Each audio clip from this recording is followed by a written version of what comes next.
Le 25 klenih konjičkov z zavidljivimi letnicami izdelave se je danes pomerilo v tekmovanju za najlepšega starodobnika v Sloveniji. Kaj dosti več niti ne moramo spraviti skupaj, glede na čas, ki ga komisija za ocenjevanje potrebuje za vsak avto. Avtomobili so bili razporejeni v kategorije po letnicah izdelave, zato je bilo nagrajencev več, a laskavi naziv Best of Show je pripadal lastniku kultnega Volkswagna. Zelo veliko sem naredil sam, zelo veliko delov sem kupil, pomagali so mi prijatelji, ampak o znesku pa ne bi govoril. Je pa zelo veliko. Med najstarejšimi primerki si je nagrado prislužil avtomobil iz leta 1926, ki je izjemna redkost. Avto je bil najden oziroma kupljen na odpadu v Franciji pred približno 7 leti. Bilo je v zelo slabem stanju, v vozilu je bilo v bistvu gnezdo oziroma kokošnjak za kure.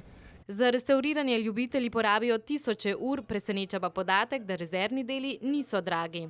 Rezervni deli recimo za mojega so cenejši kot za kjerkoli Renaulta in dobim do zadnje podložke iz Anglije. Ljubitelji starodobnikov se radi pošalijo, da te sama ljubezen do avta stane skoraj žene, vse to zaradi časa, ki ga namenijo za svojega konjička.